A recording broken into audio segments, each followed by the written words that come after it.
आजकल लोग कहते हैं कि हमें शादी करनी क्यों है। शादी जो थी वो बहुत इम्पॉर्टेंट थी फॉर रिप्रोडक्शन ऑफ कोर्स, और दूसरी चीज़ इसका एक बहुत बड़ा इमोशनल, आपको इमोशनल सपोर्ट होती है, आपकी फिजिकल सपोर्ट होती है। कैसे रिलेशनशिप में टॉक्सिसिटी पैदा होती है, जन्म लेती है। कि एक्सपेक्टेशंस हमारी जो हैं, that is the main reason for any relationship to break. तो एक रिश्ते के अंदर, रिलेशनशिप के अंदर या मैरिज में पर्सनल स्पेस कितनी इंपॉर्टेंट होती है। एक रिलेशनशिप में ना दो चीज़ें बहुत इंपॉर्टेंट हैं और वो दोनों बिल्कुल पैरेलली चलती हैं, कनेक्शन एंड सेपरेशन। बहुत लोग डेली में बोलते हैं कि भाई जब ये शादी के लड्डू खाएगा तो पता चलेगा।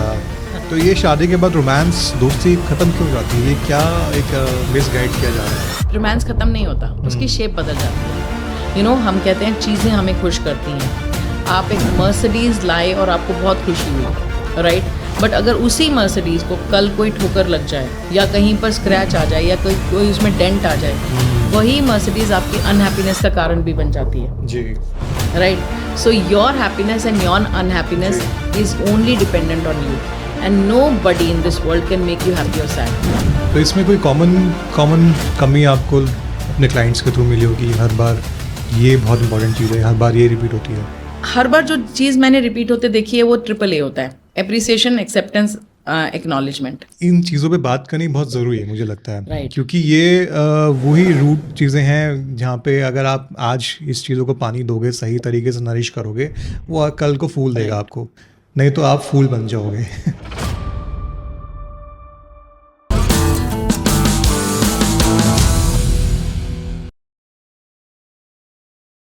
Thank you so much ma'am दोबारा आने के लिए। हमारा लास्ट पॉडकास्ट काफ़ी अच्छा गया और हमें काफ़ी अच्छे एक फीडबैक मिला हमने, और बहुत सारे कमेंट्स भी ऐसे आए थे कि जहाँ पे लोगों को कुछ ना कुछ वो घर लेके गए।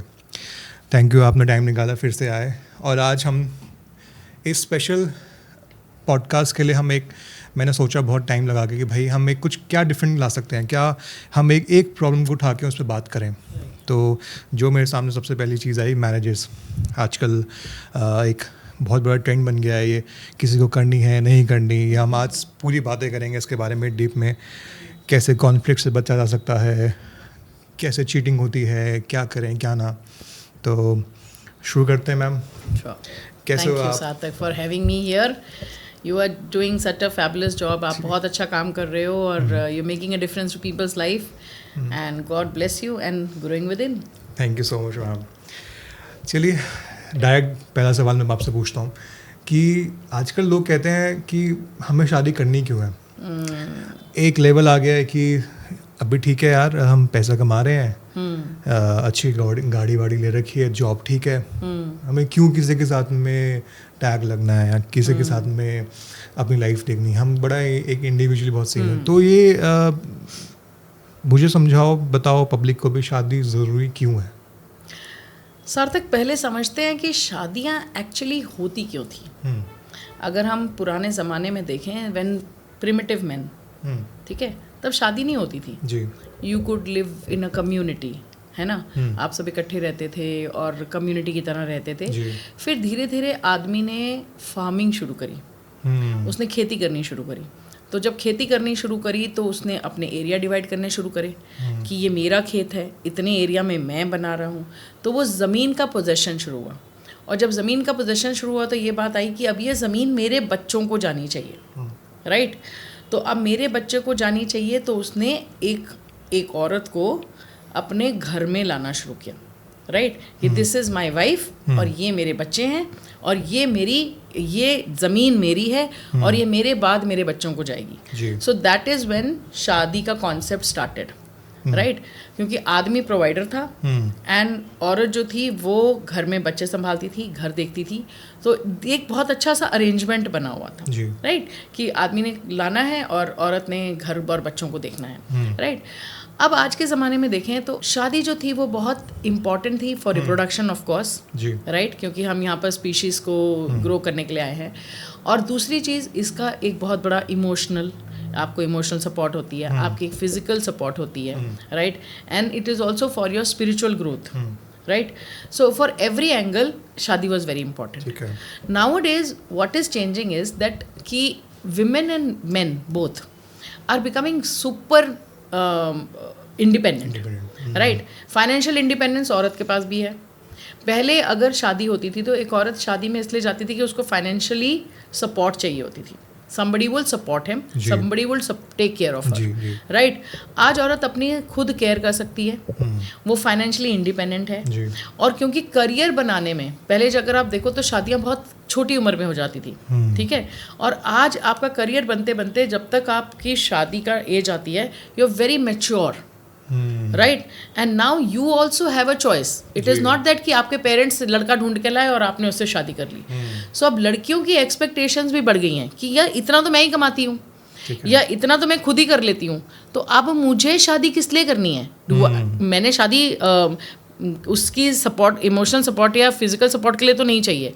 मुझे तो इसलिए चाहिए क्योंकि everything is available now, right. You can have everything outside of marriage, you can even have outside of marriage, right? So you're not getting into the शादी for all this. तो अब आप जब शादी में जाना चाहते हो तो आप companionship के लिए जाना चाहते हो. You want somebody whom you can look up to, somebody you respect, and that is where women are getting very choosy about when they want to get into marriage. So I would rather not get into marriage, है ना, if my partner is not up to that level, or if I don't feel companionship, or if I don't feel everything I have, why would I get into a marriage? जी. But ये आजकल काफ़ी trend भी है, मतलब specially लड़कियां ये ज़्यादा बोलना स्टार्ट कर चुके हैं कि हमें शादी नहीं करनी है. हाँ. लड़के लोग तो चलो हम लोग तो कुछ नहीं कह सकते, बट ठीक है, हमारा कुछ नहीं होता, कुछ नहीं हो सकता. बट लड़कियों लोग काफ़ी उस जोन में आ गए हैं कि भाई यहाँ तो मे बी शायद बहुत सारे बैकग्राउंड के बैगेजेस होते हैं, लाइफ के, सोसाइटी के, उनका एक माइंडसेट बन गया कि मेरे को तो नहीं करनी शादी. एक तरीके से शादी एक तरीके से uprooting yourself from one place and going to another place, right. तो आपको दूसरी जगह जाके एडजस्ट करना है, उनके कल्चर, उनके सब कुछ सीखना है. Is it even worth it? That's the question women are asking today, right. कि क्या ये ज़रूरी है, या मुझे ऐसा किसी के साथ. दूसरी जो चीज़ है वो ये है कि आजकल इंस्टेंट ग्रेटिफिकेशन का ज़माना है. सब कुछ इंस्टेंटली अवेलेबल है, राइट. सब कुछ अवेलेबल है. Then why do I have to get into a structure of marriage to have that? Even you can have a child also out, you know, without marriage. So that is the only thing. But the problem is कि ये जो structure है ना, ये हो रहा था थोड़े टाइम से, but what I am feeling now a days कि हम वापस अपने इस स्ट्रक्चर में वापस आ रहे हैं. People have tried doing this कि मुझे शादी की ज़रूरत नहीं है, मुझे ये नहीं है, मगर अब मैं जो देख रही हूँ वो लोग अपने स्ट्रक्चर में वापस आने की कोशिश कर रहे हैं. People want to get into marriages again, they want to have somebody to go back to home, और एक स्ट्रक्चर में. क्योंकि बीच में जैसे ये बातचीत शुरू हुई थी कि you know institution of marriage is becoming redundant. But I think that was the conversation which was happening a little time back. But now people again believe in it and they are coming back to this. And they have tried everything. Now they want to come back. I have seen people who have been not wanting to get married and they wanted to stay in a, you know, courtship. nahi, live-in relationships. Okay. But now I am seeing people, they want to commit, they want to get into a marriage, they want to have children, they want to have that structure, right? तो वो जो खाना बदोशी थी वो कर ली. अब people are again coming back to their roots. जी. इसमें मैं एक चीज़ बताता हूँ आपको कि मेरा एक फ्रेंड है, उससे हम ऐसी बात किया हमने कि भाई शादी का क्या सीखना है. तो उसका थिंकिंग पैटर्न ऐसा था कि यार मुझे ऑफिस जाके घर पे कोई चाहिए, मुझे कोई तो चाहिए बात करने के लिए, या लड़ने के लिए, या कुछ भी. तो एक ये भी एक पर्सपेक्टिव हो सकता है जो लोगों को आजकल एक वापस आ रहे हैं सबके लिए. हाँ, true. Everybody is coming back. वो बीच में बहुत बड़ा एक ट्रेंड आया था कि we don't want to get married, we are friends, we want to be this thing. But अब मैं देख रही हूँ कि लोग जो मेरे आसपास जितने भी लोग हैं या जिनके साथ मैं काम कर रही हूँ, they want to get married, they want to settle down, they want to have their own children, they want somebody they can go back home to. They don't want कि हम सिर्फ क्लब में फ्रेंड्स के साथ और यही सब कर रहे हैं. They want a stability in life, because शादी गिव्स यू स्टेबिलिटी, शादी गिव्स यू अ ग्राउंड, शादी gives you a reason to, you know, get up in the morning and do something. चलो, ये तो हमने बात कर ली कि भाई जिनको शादी करनी है, या अब जिनकी शादी हो चुकी है उनकी थोड़ी बात करते हैं. कि अब हमने बहुत बार चीज़ें देखी होंगी, आपने भी अपने क्लाइंट्स के थ्रू, कि शादी हो गई तुरंत कुछ 6 महीने 1 साल में बड़ा इम्बैलेंसेस आ चुके हैं. मतलब किसी को फुल्का गरम पसंद है, किसी को ठंडा पसंद है, सामने वाला कह रहा है मुझे पसंद ही नहीं, मुझे ये बहुत डिफरेंट स्मॉल चीज़ें हैं. ये तो बहुत स्मॉल सा एग्जांपल दे रहा हूँ मैं. तो इसमें आप इम्बैलेंस होने के क्या रीज़न देखते हो आप? शादी में इम्बैलेंस होने के कई रीज़न आते हैं. शादी में जो प्रॉब्लम्स आती हैं बेसिकली जब तक एक सबसे बड़ी प्रॉब्लम है जो इमोशनल कनेक्शन नहीं होता, राइट. इमोशनल कनेक्शन मिसिंग होता है, या ट्रस्ट मिसिंग होता है, या म्यूचुअल रिस्पेक्ट मिसिंग होती है. ये कुछ एक कारण है जिनके कारण शादी का टूटने का मैं जो रीज़न दिखाई देता है मुझे कि अब मैं एक सिंपल भाषा में समझाऊँ तो जनरली जब हम शादी में कोई भी लड़की आती है तो हमारी एक एक्सपेक्टेशंस होती है, जो हमारी कंडीशनिंग होती है. यानी कि जब लड़की शादी में आती है तो उसकी एक एक्सपेक्टेशन होती है. उसे बचपन से कहा गया होता है कि तेरी शादी होगी और तुझे वो राजकुमार मिलेगा जो घोड़ी पे चढ़ के आएगा, राइट. और वो तेरे लिए ये करेगा, वो तुझे घर देगा, वो स्टेबिलिटी देगा, all those things. And the boy has another expectation, क्योंकि उसे कहा गया कि जब तेरी शादी होगी she will take care of you. Not that today's generation, they are very people are very aware and they are helping each other. Husband wife दोनों equally काम करते हैं. लेकिन ये expectations कहीं ना कहीं पीछे चल रही थी, क्योंकि हमने बचपन से सुनी है शादी होगी, राजकुमार आएगा, और हमारे को ज़्यादातर एक्सपेक्टेशन या ज़्यादातर प्रॉब्लम कहाँ पर है? बॉलीवुड से. क्योंकि बॉलीवुड से सबसे पहले हमने क्या सीखा कि हस्बैंड रोमांटिक होगा, वाइफ कैटरीना कैफ होगी, और बाबूजी क्या नाम उनका, अनुपम खेर की तरह होंगे. अनुपम खेर ना, अनुपम पालेकर ऐसा कुछ है शायद. सो अनुपम खेर की तरह होंगे. So we have been brought up like that, right. And then we enter into a शादी with an expectation. We have a inner image, right, कि ये मेरी शादी होगी, ऐसा मेरा हस्बैंड होगा, ऐसा मेरा घर होगा, and all that. And now when reality meets the image and it doesn't match, the inner reality doesn't match the outer reality, तो कॉन्फ्लिक्ट शुरू होता है. और दूसरा एक सबसे बड़ा कारण है इंस्टाग्राम या social media. I am not blaming Instagram but social media, because on the social media what you see, the romance, the शादी और whatever you seeing, it's so unreal.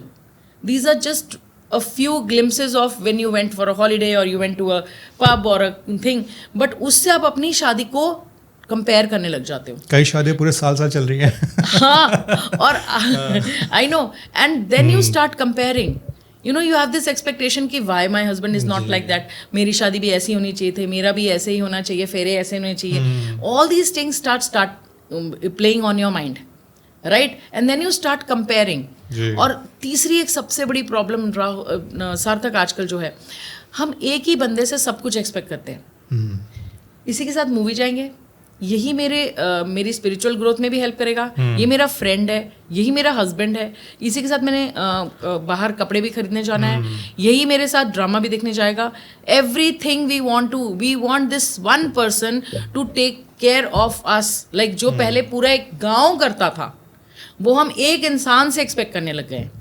And then वो जब इंसान उस पर खरा नहीं उतरता तो प्रॉब्लम स्टार्ट. सो सबसे बड़ी प्रॉब्लम्स ये हैं, comparison, expectations, thinking that one person has to take care of all your needs. जी. So that is where the problem starts. एक ही बंदे के साथ ड्रामा भी करूंगी, एक ही बंदे के साथ ड्रामा भी करूंगी, राइट. जी. हाँ. तो ये सारे पॉइंट्स के साथ मेरे को ऐसा लगता है कभी कभी ना ये बिल्डअप होता है टॉक्सिसिटी पे. धीरे धीरे चीजें आती हैं, खराब होती हैं. Can I add on this? Sure. हाँ. So I was also thinking कि okay, there's another point कि यहाँ पर ना एक सबसे बड़ी बातचीत और आती है कि वो ये है कि हमारा अपनी कंडीशनिंग है, राइट. हमारा अपना बैगेज है, हमारा इनर चाइल्ड सबका ब्रोकन है, right. We all have been traumatized since our childhood. So we enter the relationship with some trauma, right. और अब जो सामने वाला इंसान है, वो जैसे ही वो हमारे सामने आता है, इंसान in a relationship, the person outside of you is just a reflection of what is going on inside of you. वो उसकी हर चीज़ आपको ट्रिगर करेगी, और जो चीज़ें आपको ट्रिगर कर रही है ना कहीं हमारी अपनी वुंडिंग होती है, हमारा अपना ट्रॉमा होता है, कहीं ना कहीं वो हमारा अपना ही अक्स होता है, रिफ्लेक्शन होता है. फॉर एग्जाम्पल अगर मैंने हरे रंग का चश्मा पहना है तो मुझे दुनिया कैसी दिखाई देगी?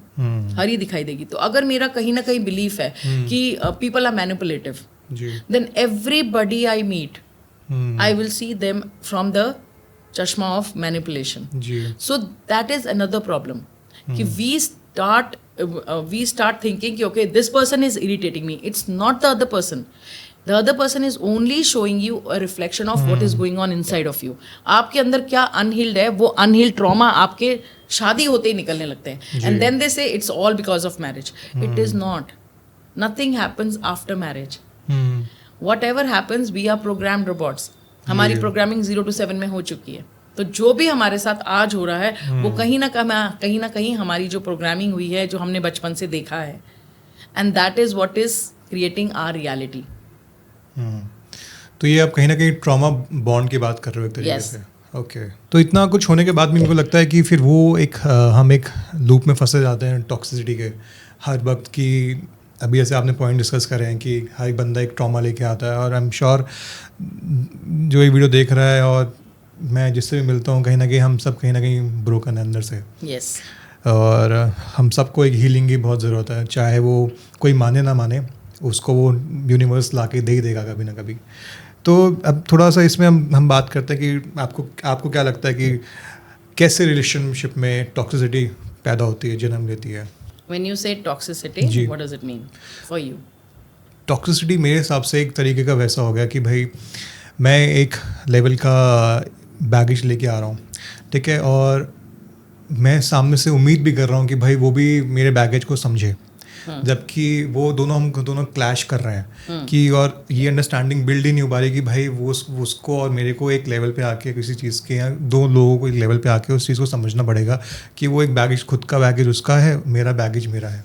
Okay, so understood. सो सार्थक, एक एग्जांपल बताती हूँ. जैसे सो एक कपल मेरे पास आए और उनकी रोज़ की लड़ाइयाँ होती थी, राइट, एंड हस्बैंड लेट आता था तो wife would scream at him, और जैसे ही वो स्क्रीम करना शुरू करती थी, जैसे ही वो चिल्लाती थी, हस्बैंड और जोर से चिल्लाता था और उनकी खूब लड़ाइयाँ होती थी. So they were not getting to a point कि हमारी ये कब रिजॉल्व होगा. तो when they came into therapy with me and we started talking, so what I understood when I dig, जब हमने बहुत डिग किया तो हमें जो रियलाइजेशन हुआ वो ये हुआ कि दोनों के अपने अपने बैगेज हैं. Like the wife had a very big baggage because उसके जो फादर थे उन्होंने उनका एक्स्ट्रा मैरिटल अफेयर था, and he cheated on his mother. So wife का एक बहुत बड़ा फियर था कि कहीं मेरे साथ भी यही ना हो जाए. सो वो हर समय अपने हस्बैंड के ऊपर, whenever the husband was late, उसका अपना फियर शो अप हो जाता था, एंड शी वुड से कि ओ माय गॉड, तुम लेट आए हो.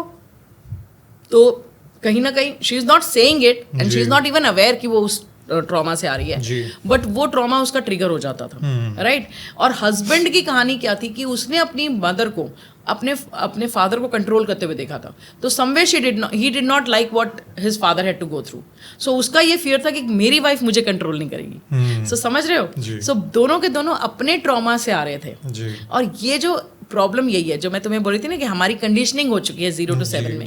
तो जो हम जो जिस तरीके से बड़े हुए हैं, जिस माहौल में बड़े हुए हैं, वो हमारी डर बन जाते हैं, राइट. अगर हमने किसी बच्चे ने अपने पेरेंट्स को फाइट करते हुए देखा है तो उसका सबसे बड़ा डर ये है कि ये मेरे साथ तो नहीं हो जाएगा. या उसने अपनी मदर को देखा है अपनी मदर इन लॉ से कंट्रोल होते हुए.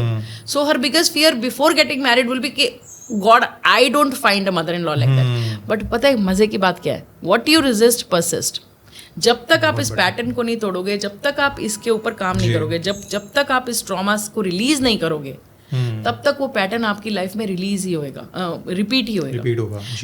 Because the biggest problem is Sarthak, everything that is happening in your life is happening for your growth. तो हर चीज आपको कुछ ना कुछ सिखाने के लिए आई है. तो अगर आपने इस पैटर्न से कुछ नहीं सीखा तो ये पैटर्न तो रिपीट होना ही होना है. और हम ना अपने पेरेंट्स की शादी को बायोमिमिक करते हैं. बायोमिमिक मतलब पेरेंट्स, मिमिक मतलब कॉपी. सो जैसा हमारा पेरेंट्स का रिलेशनशिप हमने देखा होता है, हम अपनी शादी में वैसे का वैसा रिलेशनशिप बायोमिमिक करते हैं. And then we think कि why my father husband is like this, why my father is, because the problem is law of attraction is working, right? And you will attract the same kind of man that you were resisting. Like if you say my father was like that, I will not marry somebody like that.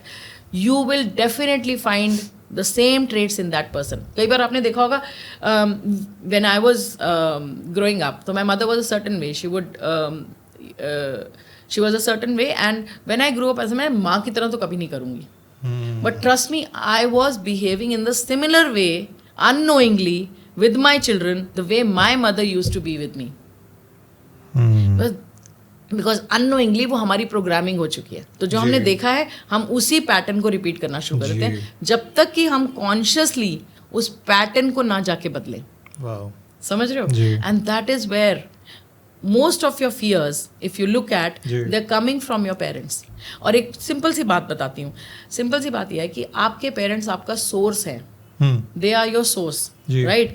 Gangotri में से ही गंगा निकली है ना, ठीक है? So if your relationship with your husband और your wife, all the men in your life, your husband or your son or your brother-in-law or your sasurji or with authority is not working, somewhere your relationship with your father is incomplete. And same way, if your relationship with women is not okay, and your relationship with your mother-in-law or your sister-in-law or your mother or your sister or all the women in your life is a reflection of your relationship with your mother. So कहीं ना कहीं जब तक हम अपने parents के साथ अपनी completion नहीं करेंगे, अपनी healing नहीं करेंगे, you will keep repeating the same pattern in your other relationships also. And this is where all the toxicity, all the problems, everything starts coming. Simple सी बात है, जो आपको ट्रिगर कर रहा है ना, वो आपका शैडो है. तो अगर जो भी चीज़ आपको सामने वाले में ट्रिगर कर रही है ना, वो ट्रेट आपके अंदर है और आप उसे एक्सेप्ट नहीं कर रहे हो, इसीलिए वो ट्रेट शो अप हो रहा है. क्योंकि जैसे आप देखो, अगर हम सामने वाले को देख के बोलते हैं कि my husband is very lazy, somewhere you have not given yourself permission to be lazy or to rest. You are super active. And somewhere you want to be all the time active, and you're not giving this permission to yourself, and that is why whenever he is doing that, it triggers something in you. और ये कहाँ से आया? Because in your childhood, when you wanted to be lazy and you were resting, somebody came and told you, तू कितना lazy है, तो सारा दिन पड़ा रहता है. And somewhere you got programmed कि लेजी होना गलत है. So when you attach a wrongness to something and you see that trait in other person, it irritates you. So it's not about the other person, it's a reflection of what is going on inside. शादी में या relationship में, whatever the other person is triggering you, it is actually for your own growth. तो बजाय उसके कि हम trigger हों या ये सोचें कि ये बंदा ऐसा है और हम ब्लेम और कंप्लेन में जाएं, start looking within. What is it that I can change in myself? That's where the whole story changes. Wow. ये हमने बात की ना, मुझे ऐसा लग रहा है कि मेरी थेरेपी हो चुकी है 10 मिनट के अंदर अंदर. अभी आपने जो क्लाइंट की एक स्टोरी बताई, वो उन्होंने चीट किया, तो आपके हिसाब से वो रीजंस क्या हैं चीट करने के लिए? लोग चीट करते क्यों हैं? लोग जनरली बोलते हैं रीज़न है, बट जितने केसेस मेरे पास आए हैं, is never the reason. Is never the reason. And most of the time it is not the partner. I mean, I have seen good people cheat. I have seen people who love their wives so much or husband so much, they are cheating. So it is not about the spouse, it is never about the there are more reasons which can lead to, you know, infidelity. और उसके बहुत सारे कारण हैं. मतलब a need to be seen, a need to be heard. कि कोई मुझे एक्नॉलेजमेंट कहीं और से मिल रही है, कहीं से अप्रिसिएशन मिल रही है, कोई मुझे अटेंशन दे रहा है. और कई बार जब आप किसी ट्रॉमा से निकलते हो, जैसे किसी की डेथ हो गई या कोई फाइनेंशियल लॉस हुआ बहुत ज़्यादा, and you are feeling incomplete or you're feeling insignificant or you're feeling you know, not good about your own self. And that is when you start looking for that validation from outside. So वो जो external validation है, वो भी एक कारण हो सकता है. So it is mostly about, it is never about the spouse, it is about something you want to complete in your own self. That's where this infidelity starts. Sometimes it is only to have an experience, and sometimes it is about you want to feel important. Okay. You want to feel like you want a reassurance about your own self. कि I am desirable or still I am, you know. It is only about yourself. Mostly when people come to me, I realize that it is not about the person. They love their spouse. They don't want to separate. They want their spouse. They love them. But कहीं ना कहीं अपने अंदर जो वो कमी थी उसको पूरी करने के लिए वो स्टेप आउट किया था. And then the guilt starts.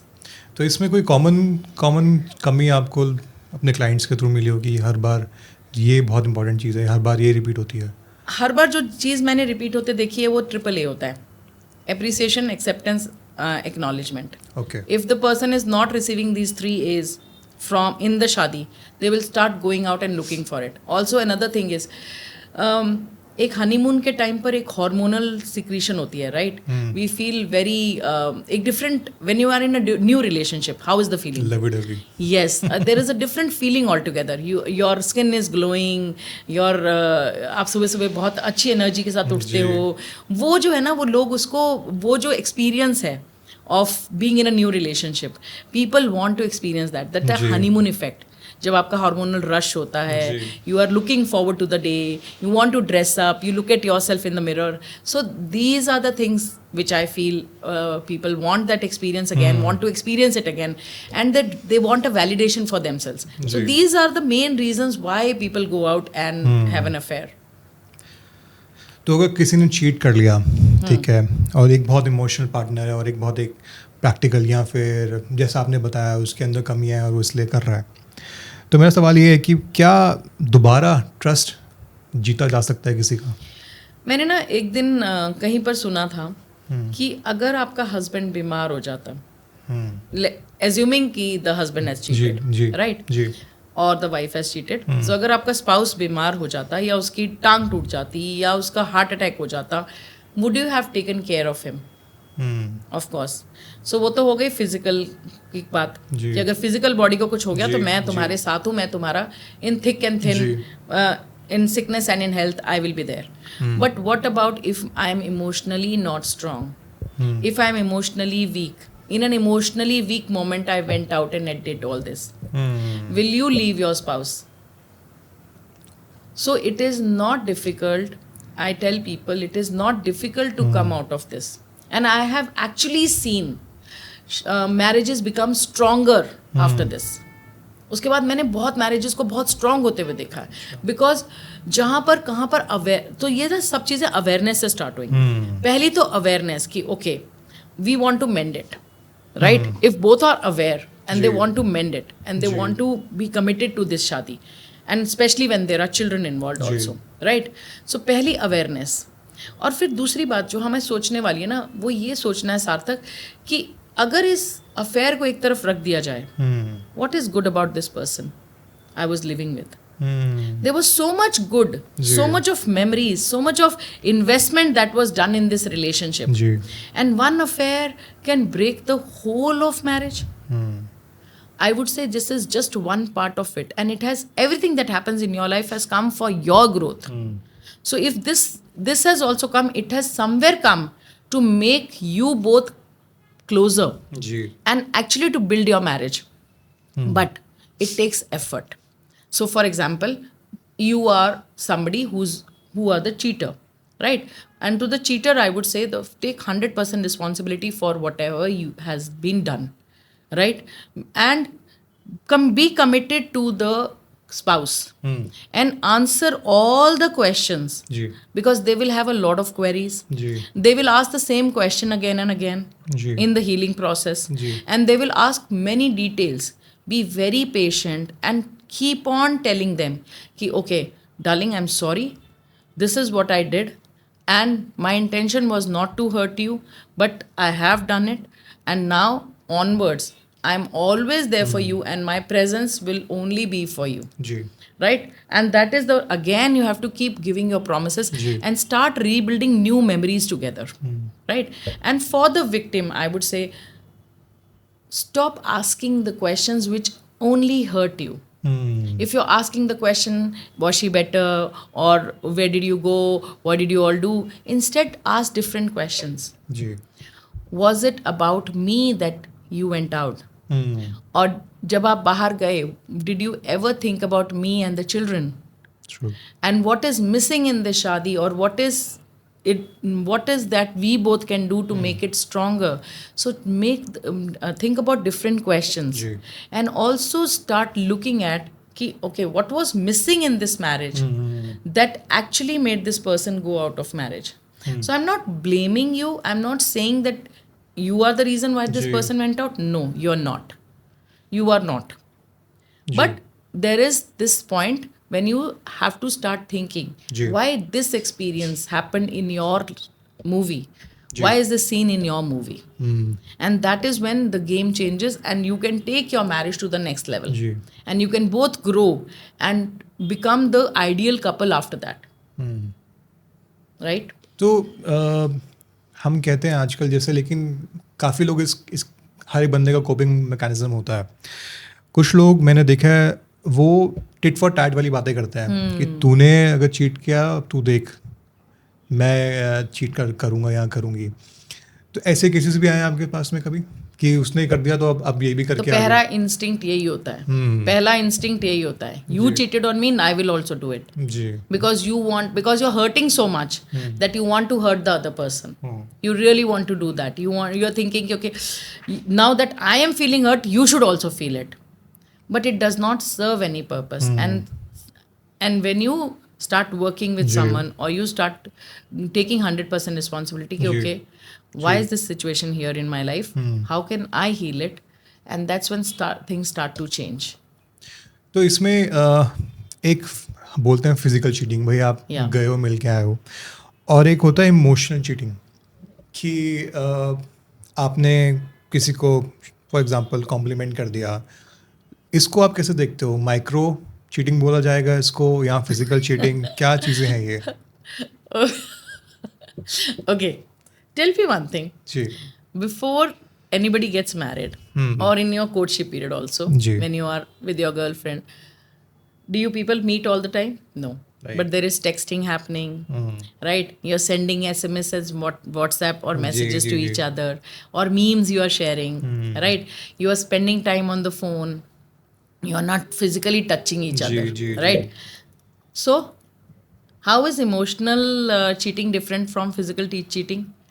There was a commitment that you gave. That ji. was your word. What is ji. marriage? A word, right? It was your word. You gave it to your spouse, and you said, from now onwards, my time, my emotions, my physical relationship, everything is with you. जी.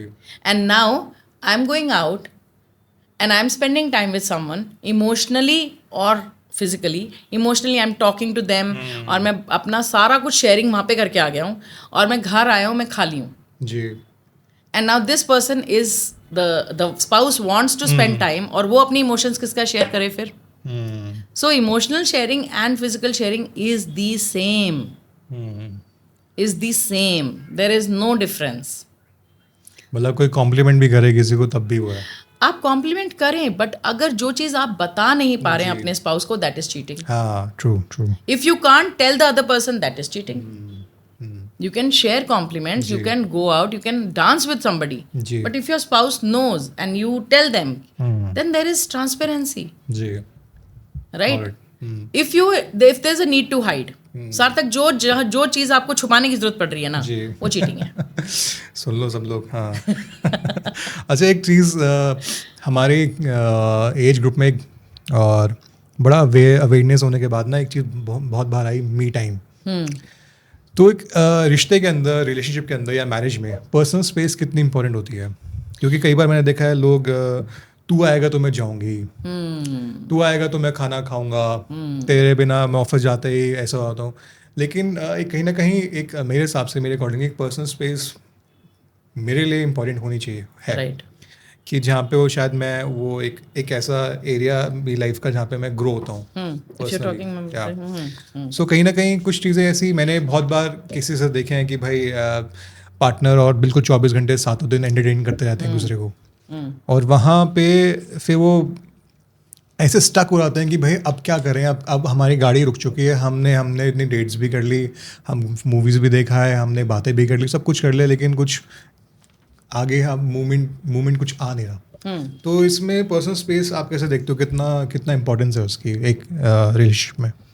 एक relationship में ना दो चीज़ें बहुत important हैं और वो दोनों बिल्कुल पैरेलली चलती हैं, कनेक्शन एंड सेपरेशन।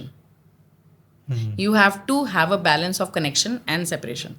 कब मुझे कनेक्टेड रहना है, कब मुझे सेपरेट होना है। ओपननेस का मतलब है आई विल शेयर एवरीथिंग, मैं सारी बातें शेयर करूँगा, openness, right.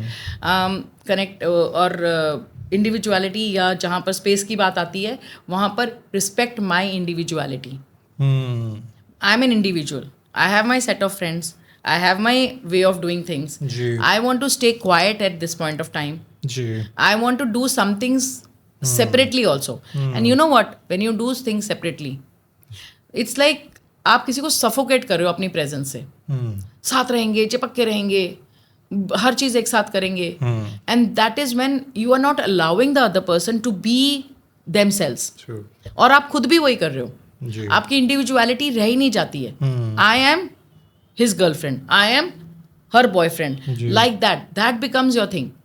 So you have to pursue your different things separately also. Spend time with yourself, because when you spend time you actually move out of the relationship and you get time to introspect and look at the relationship ki how can I make this relationship better, where am I going wrong also, how I am not seeing my flaws or I'm not able to see how I can make this relationship better, right? It gives you a time out. So time out is very important. And being with your own set of friends, spending time, space is very important. It's very, very important. Because when you go apart, the heart grows fonder and you come back and you are much better as a couple then. So I have seen couples who have a balance of connection and separation. They are the best. There you have to have your own life also. So it is very, very important, Sarthak, to have this connection of separation and connection, separation and connection. तो is there any activity और exercise जो अभी जिनको ये feel होता है कि वो वर्ड है चेप वाले पार्टनर के साथ हैं, तो वो कुछ करें जहाँ पे उनको थोड़ा ये इजी हो? कोई एक्टिविटी हो सकती है? मैं तो बोलूँगी कि उनको सबसे पहले तो अपने सेट ऑफ फ्रेंड्स के साथ अलग अलग they should have one girls night, hang out with them, and boys night, which is very important for boys and for girls of course. Girls want to talk and boys want to have activity. There is a difference. Yeah, है ना? Girls want to just sit and chat and boys want some activity. कि कुछ करना है ना? तो that's the difference. So be with your girl gang and be with your boy gang. Don't leave them. Because it will actually, एक जिसको मैं good guilt बोलती हूँ. गुड गिल्ट क्या होता है? जब आप अलग होते हो तो आपको एक गिल्ट वाली फीलिंग आती है. Oh, I'm not spending time with this person. I need to give more to the relationship. Right? And now what will happen? Now when you come closer, when you meet this person, because of your guilt, you will give more to the relationship. You will make more effort in the relationship. So be with your boy gang, be with your girl gang, and have those nights also. Have those nights also. Brilliant, ma'am. एक चीज़ और आजकल हमने सुनने में आया कि सुनने में क्या बहुत लोग डेली में बोलते हैं कि भाई जब ये शादी के लड्डू खाएगा तो पता चलेगा. तो ये शादी के बाद रोमांस दोस्ती ख़त्म क्यों जाती है? ये क्या एक हमें एक मिसगाइड किया जा रहा है? ऐसा क्यों कहते हैं लोग? पहली बात तो समझो इस बात को कि रोमांस ख़त्म नहीं होता, उसकी शेप बदल जाती है. स्टार्टिंग में क्या होता है? There is a hormone which get secreted, right? A lot of hormone gets secreted when you get married. That is the honeymoon effect, right? And your wife will say कि okay, सुनो ये कूड़ा उठा के बाहर रख दो. And you'll say हाँ लाओ कूड़ा उठा के बाहर रख दें, हाँ? And after some time, because the hormones wear off, and she will say कूड़ा उठा के बाहर रख दो. क्यों? मेरा ही काम रह गया है, तुम उठाओ, तुम कर लो, किसी को रख लो, कुछ कर. So the fight starts to happen. So you have to understand, प्यार का एक रूप नहीं होता है, प्यार के कई रूप होते हैं. प्यार का एक रूप माँ या बाप का होता है, एक रूप बहन का होता है, प्यार का एक रूप दोस्ती का होता है, प्यार का एक रूप वाइफ के साथ होता है. So there are different shades to love. और जब हम शादी में से जाते हैं ना, शादी में भी हर समय आप देखोगे प्यार ascend करेगा. Like you start as friends, then you get married, there is a honeymoon effect, then you start fighting, तुम एक दूसरे के सबसे बड़े दुश्मन होते हो, then you become parents, then slowly you move to become, again you go back to becoming friends. So if you look at the older couples, they'll be holding hands, they'll be going to the park, they'll be doing everything. They're more of friends. So you start from friendship, you end into friendship. So it's not that romance wears off. No, it does not.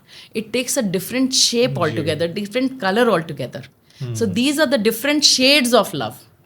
So people mistake it as, अब हमें वो goose bumps नहीं हो रहे हैं या मुझे butterflies नहीं हो रहे हैं इसको देख के. No, it's not. लवी-डवी इफेक्ट खत्म हो गया है. Yes. And for that, I think it is much better that you have some ground rules, like go for a date night once a week, spend time with each other, listen to each other. Because जब हम जिंदगी की भागदौड़ में आ जाते हैं ना, we have to take care of the children, or we have to take care of all the responsibilities. I have work, I have stress, I have this, I have that. We start taking our partner for granted. So then it is very important that you start having some date nights. You spend time together where there are no children, where both of you are just sitting and chilling and talking about anything under the sun, like you used to do when you were friends. So those date nights become very important. अभी जैसे काफ़ी सारी India में dating apps आ चुकी हैं, तो जो लोग अभी नया इस फील्ड में घुस रहे हैं कॉलेज में, अब तो स्कूल में देखो आप, चल चुका है ये एक वो आता ना क्यूपिड वाला चीज़ आ चुका है वो.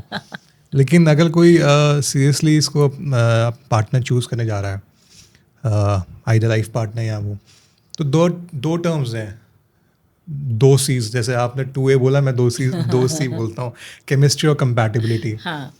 इसमें से व्हाट डू यू थिंक कि हम किसको प्रायोरिटी पे रखें, क्या किसको चूज़ करें? पहले देखें कि भाई कंपैटिबिलिटी हम दोनों पार्टनर की के हिसाब से आगे बढ़ना चाहिए, केमिस्ट्री, या कहाँ तक क्या काम करता है? So how would you define chemistry and compatibility?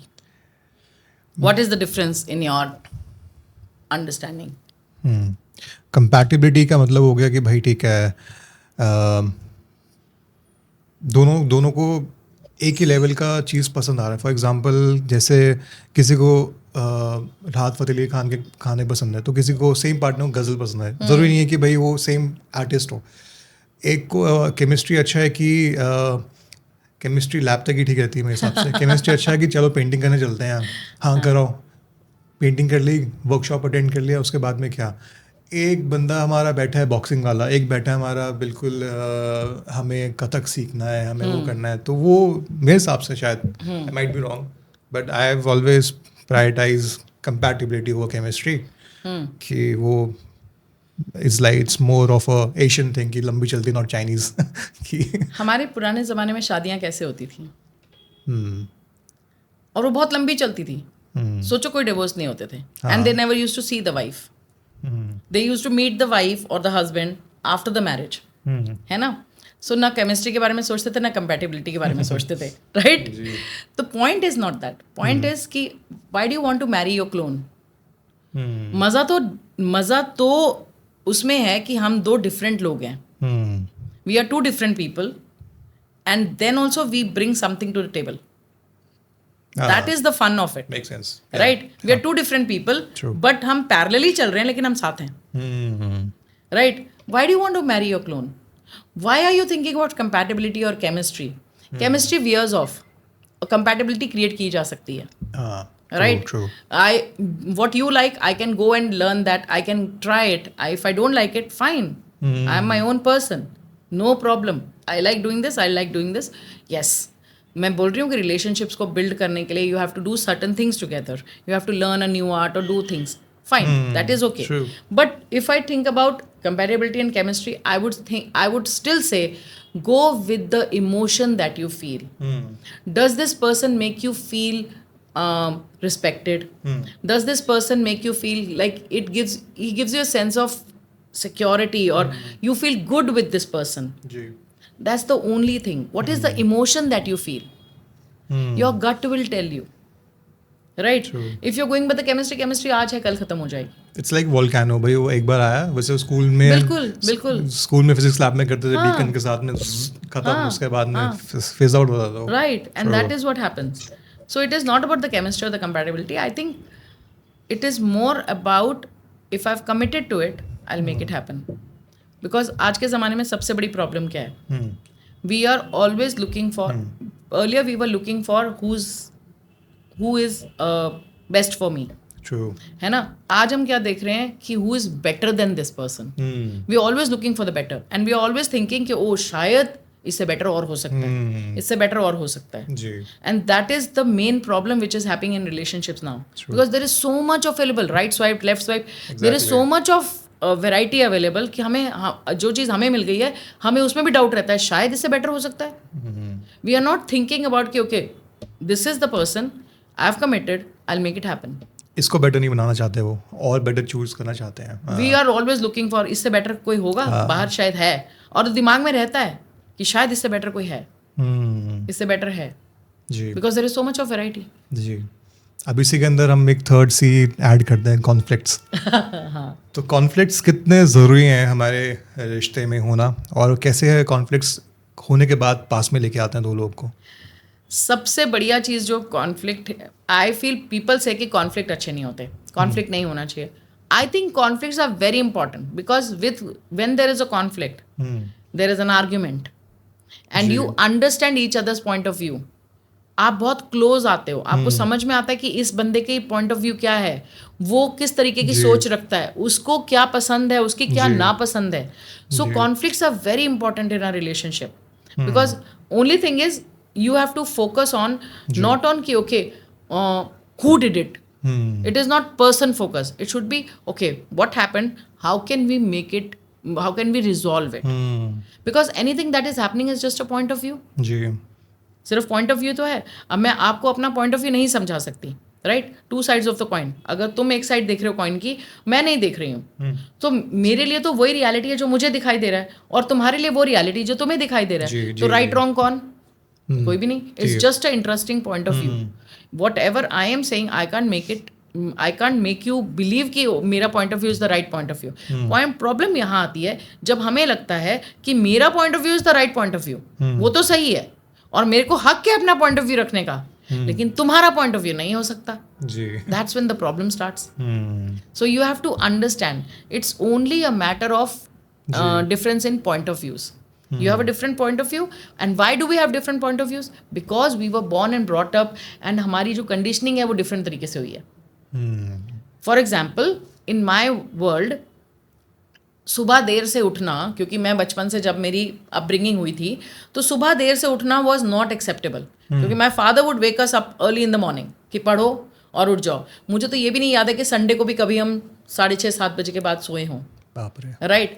So this was my thing. And when I came to my family, when I got married and came to this family, people would Sunday ko everybody would sleep late, and they would only have brunch.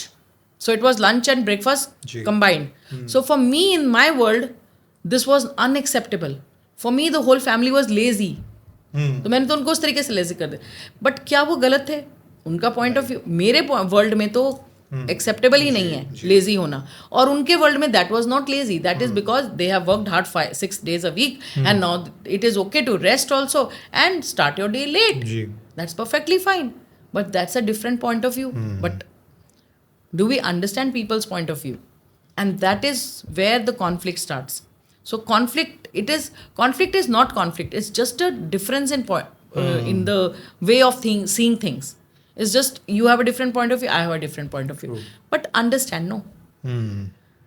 हम लोगों का कभी blood group को question करते हैं? नहीं करते ना. हमें पता है कि ये बी पॉजिटिव है, तो वी डोंट से तुम बी पॉजिटिव क्यों हो, तुम ए पॉजिटिव क्यों नहीं हो. Right. Same way we have a different brain colour also. We have genetically we have 4 brain colors. So if you are a different brain color person and I am a different brain color person, है ना. For example, my husband, whenever he wanted to, like, I am a very spontaneous person. So if you tell me कि कल छुट्टी है, कुछ करना है, तो मैं बोलूँगी हाँ चलते हैं, कल मसूरी निकलते हैं. Right? I am that kind of a spontaneous person because my brain is wired like that. For my husband, he has to have a lot of information. So if I go and tell him कि चलो let's go, tomorrow we are planning to go to Mussoorie. So he'll say okay, give me some time, and he'll plan the whole thing. कि कितने बजे निकलेंगे, कहाँ जाएंगे, hotel कौन से हैं, वहाँ क्या क्या करने की एक्टिविटीज़ हैं and all that. And by the time he will plan and he will come to me, what will I say, मुझे तो नहीं जाना. Conflict start. जी. So because this was happening because I was not understanding his point of view कि he's planning the whole thing and I am a very spontaneous person. For me it is like अभी करना है तो अभी करेंगे, and his brain is like let's plan it, let's structure it and then we will do it. So we don't understand that we are also different brain colors. जी. तो जिस तरीके से हम अपने ब्लड ग्रुप को नहीं क्वेश्चन करते ना, वैसे हम अपने ब्रेन कलर्स को नहीं क्वेश्चन कर सकते. Every person is different. जी. So when you understand that, conflict रहेगा. Because when I understood कि Vikas's brain works like this, my husband's brain works like that, I started creating that thing for him. Before presenting to him the idea of कि okay, let's go, tomorrow is a holiday, I would create a complete chart in front of him कि these are the 4 hotels where we can stay. These tomorrow morning 6 o'clock we leave. This is how we leave. This is how we do, and this is the amount that we will be spending. And he gets the whole picture and he says, okay, chalo. That is how you start, start managing the conflicts. If you start understanding कि okay, सामने वाला जो है ना वो गलत नहीं है, या वो आपसे इसलिए नहीं लड़ रहा है क्योंकि उसे वो नहीं करना है, उसका ब्रेन डिफरेंट तरीके से वायर्ड है, उसके सोचने का तरीका डिफरेंट है. Got it? मैं तो उसको ऐसे देखता हूँ कि हर घर का पौधा अलग होता है. हाँ. तो इसके साथ में कॉन्फ्लिक्ट्स के बाद में एक चीज़ और आती है. आदमी जैसे 2 लोग लड़के बैठ गए, अब वो बैठ के क्या करेंगे, एक बंदा अपने कमरे में बैठ गया, एक कमरे में दूसरा टीवी देख रहा है. फिर बात आती है कि भाई इंट्रोस्पेक्शन की, हम जो कि अगर सच में काफ़ी ज़्यादा एक दूसरे को जानते हैं तो बैठ के बात करेंगे. तो उसी बात से मेरा सवाल है कि भाई सेल्फ इम्पोर्टेंस कितनी इम्पोर्टेंट है हमारे उसमें रिलेशनशिप में. By working on self is important. So एक बार किसी ने रमन महर्षि से पूछा था कि how do I deal with others. जी. So he said there are no others, and our relationship is own with others is a reflection of the relationship we have with our own self. हमारा खुद के साथ जो relationship है वही reflection है of our relationship with other people. So if I don't love myself, I will not find love outside, because this world is a mirror reflection of what is going on inside of me. True. So if you're not getting respect outside, if you're not getting love from people, if you are not appreciation नहीं मिल रही है, acknowledgement नहीं मिल रही है, कहीं ना कहीं वो आप खुद को नहीं देते हो. You're disconnected with your own self. So building a relationship is very important, and it starts with building a relationship with your own self. जब जब हम स्वास्थ्य की बात करते हैं तो स्व से disconnection is disease. When your body is not at ease, so when you are not at ease with your own self, if you don't enjoy your own company, how do you expect people to enjoy your company? If you cannot live alone with yourself, if you cannot spend time with yourself alone, and if you say I am lonely, do you think you can find that love outside? Or you can find somebody else has to come and fulfill nobody can fulfill your needs. True. Nobody can. Nobody can make you happy. Nobody can make you sad. हम कहते हैं चीज़ें हमें खुश करती हैं. आप एक मर्सिडीज़ लाए और आपको बहुत खुशी हुई, राइट? बट अगर उसी मर्सिडीज़ को कल कोई ठोकर लग जाए, या कहीं पर स्क्रैच आ जाए, या कोई उसमें डेंट आ जाए, वही मर्सिडीज आपकी अनहैप्पीनेस का कारण भी बन जाती है. जी. Right? So your happiness and your unhappiness is only dependent on you, and nobody in this world can make you happy और sad. So we keep saying that I am sad because of you. No, जो situation है ना वो neutral है. उसमें जो आप meaning दे रहे हो ना, वो आपकी सफरिंग क्रिएट करता है. तो it is not about the other person, it is always about the meaning that you are attaching to the things that make you happy or sad. So it is very very important that you work on yourself, you make yourself emotionally strong, because if you are sensitive, anything that anybody says or does will impact us. कभी तुमने देखा है कि कुछ लोगों को ना हर चीज़ hurt कर जाती है. Why? Because there is hurt inside of them. और कुछ लोगों को हर चीज़ पे गुस्सा आ जाता है. तो क्या सामने वाला आके इमोशंस की बाल्टी भर के आपके अंदर डाल रहा है? नहीं, you are feeling it. So you are responsible for your own emotions. You are responsible for what you feel and think in your mind. Nobody can think for you. Nobody can feel for you. Whatever is going on, whatever you are thinking or feeling, it's inside of you. So it is very, very important to take 100% responsibility for what you think and what you feel. जी. And that is when the game changes. जी. अभी हमने cheating की बात की, उसके reasons बात करें. अब हम बात करते हैं इसको प्रिवेंट कैसे कर सकते हैं, कि फिडेलिटी को प्रिवेंट किया जा सकता है, और किया जा सकता है तो कैसे? You know, basically problem when starts then one person stops growing or we stop growing together. क्योंकि हमारी कुछ बेसिक नीड्स हैं of love, acceptance, you know, all these things. तो उसमें बहुत बड़ी एक बेसिक नीड होती है ग्रोथ की. So it is very important that we both grow together. We both grow together as individuals. We respect each other. There are many ways which you can prevent, you know, infidelity. And basic thing is that we both grow together. We keep our attention on each other, right? Like I was talking about the date nights.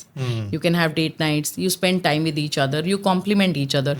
Remember how you were when the marriage started. You would compliment. You would be attentive of others' needs. Right, which you stop doing and you became, you know, complacent. और एक बात और चीज़ होती है, जब आप ये notice करो कि आप घर में और बाहर कैसे होते हो. कई बार हमने ऐसा सोचा होता है कि घर is all about, you know, rest और आराम करने जाना है, या यू नो, एंड और responsibilities, and outside is all about pleasure. And how are you when you are with your friends and how you are in the house?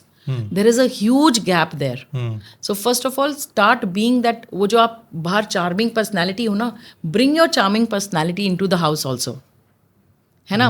And learn new things together. कुछ भी नया, जैसे तुम बोल रहे थे ना, हम पेंटिंग इकट्ठे करें और वो सब. Learn something new together, because when you learn together, you grow together, and that creates a bond between the both of you. So that is, I think these are the ways in which you can.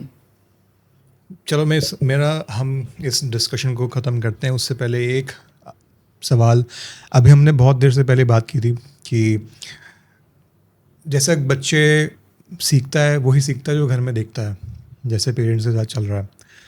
तो मेरा सवाल ये है कि जो wounds हैं वो बच्चा अपने पेरेंट्स से कैरी कर रहा है, इस पर आप क्या कहोगे? और क्योंकि वो कैरी कर रहा है तो उसके आने वाले रिश्तों में उसको वो इफेक्ट होगा, उसके बारे में आप क्या कहोगे? Sarthak, everything starts with your childhood, right? You were programmed in your childhood, in your 0 to 7. That is when your programming happened. 0 का मतलब है जब आप माँ के पेट में आप कंसीव हुए थे. उस दिन से जो आपने देखा, जो आपने फील किया, वो सब आपके सबकॉन्शियस में प्रोग्राम हो गया. For example, if your mother was carrying anger towards your father, you will be carrying, as because you are in the mother's womb, आप उस पानी में हो, आप पानी की मेमोरी होती है, ठीक है, and you are in the mother's womb and you carry that memory inside of you. And for the longest time you will not even realize कि why am I feeling anger towards my father, because he is so good to me, right? But you will feel that anger, because, and when you do this work you will realize कि oh no, somewhere I am carrying my mother's anger and I didn't even realize. This happened to me. I used to feel a lot of anger towards my father, right? And I realized कि मेरे पापा तो मेरे से बहुत अच्छे हैं, कभी कुछ कहते भी नहीं है. बट ये कहानी कहाँ से आ रही है? कहानी वहाँ से आ रही थी कि I was carrying, my mother was angry at my father, right? And that anger I was carrying inside of me, right? So we are being programmed. और छोटी उम्र में बच्चा एक स्पॉन्ज की तरह होता है, तो अपने एनवायरनमेंट में जो देखता है ना वो उसको एब्जॉर्ब कर लेता है. उसका एनालिटिकल माइंड बिल्कुल भी उस समय एक्टिव नहीं होता, तो वो जो भी अपने आसपास देखता है वो एब्जॉर्ब करता है. सो अगर उसने देखा कि my mother is crying, my mother is emotionally broken, और my mother is feeling helpless, the little child is absorbing all that, right? And this actually creates, वो जैसे रिलेशनशिप्स देखता है वो अपने माइंड में वही स्टोरी बनाता है कि रिलेशनशिप्स ऐसे ही होते हैं, कि रिलेशनशिप्स में पेन होती है, रिलेशनशिप्स में रोना होता है, या relationship, the child absorbs everything, and if the child sees happy relationships he will create that also, so whatever the child is seeing it will have an impact on the child, और वो अपनी एक कहानी बना लेगा, उसकी एक programming हो जाएगी. अब प्रॉब्लम यह है कि वो जो सबकॉन्शियस हमारा प्रोग्राम हो गया है, तो अब उस प्रोग्राम को अगर हम कॉन्शियस नहीं हैं और हम उस प्रोग्राम को नहीं चेंज करेंगे, तो वही सबकॉन्शियस प्रोग्राम मेरे लाइफ में वैसे ही सिमिलर एक्सपीरियंसेस क्रिएट करेगा. क्योंकि सीधी सी बात है, आपके एक्सपीरियंस आपके बिलीफ बनाते हैं, राइट, और उसके बाद आपके बिलीफ आपके एक्सपीरियंस क्रिएट करना शुरू कर देते हैं लाइफ में. तो जब तक इन बिलीफ्स को नहीं तोड़ेंगे तब तक आपके एक्सपीरियंस नहीं बदलेंगे. सो if your belief is that relationships are difficult or people are manipulative or people cheat, you will have the same experience in your life, because your brain will go and bring those experiences to you. Because your brain के लिए एक ही चीज़ सबसे important है, और वो है self identity.